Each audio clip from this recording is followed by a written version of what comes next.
Here we're going to do an example with linear transformations. So we want to suppose that we have a linear transformation t from v to v, and that the t satisfies the property that when you apply it twice, you get the original vector back. The question says if this vector is not zero, we want to show that v in tv is linearly independent if and only if tv doesn't equal v and tv doesn't equal negative v. So using the standard method of showing linear independence, let's consider a linear combination.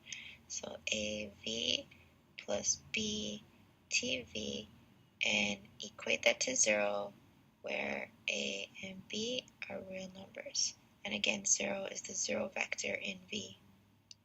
We want to exploit the property that when we apply t twice, we actually get our original vector back. So let's apply t to this equation. So we'd get t of AV plus t of B TV is equal to t of 0. T is linear, so we get that this is ATV plus BT of TV.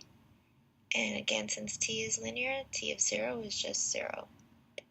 Simplifying this using our property, we have A times t of v plus bv equals 0 since t of tv is equal to v.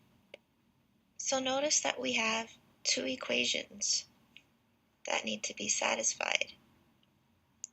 One is that AV plus BT of v equals 0.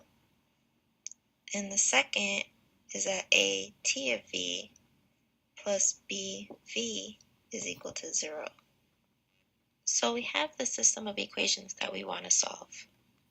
So note that if I add equations 1 and 2 and factor, we get that 2a plus b tv plus v is equal to 0. And if we subtract and factor, we get that a minus b times v minus tv is equal to the 0 vector. So let's use these two equations to prove our claim. We'll call it star. So consider the first direction where we assume that v and tv are linearly independent.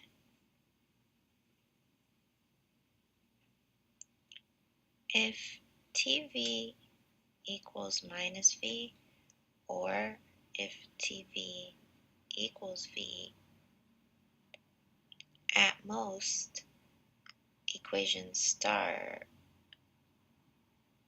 tell us that a equals plus or minus b. So that means that a and b are not necessarily equal to 0, and that contradicts the fact that v and tv are linearly independent.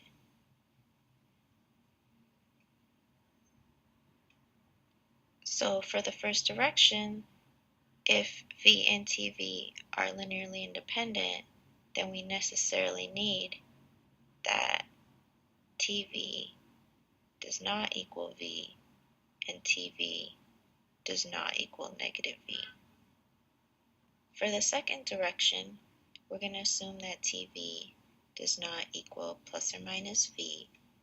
So from equation star, the first line tells us that a plus b has to equal 0, and the second line tells us that a minus b has to equal 0. So solving these two equations necessarily gives us that a equals b equals 0, so that we can conclude that t and v are linearly independent. i.e., if tv does not equal plus v and tv does not equal to minus v, then the two vectors v and tv are linearly independent. And that concludes the proof.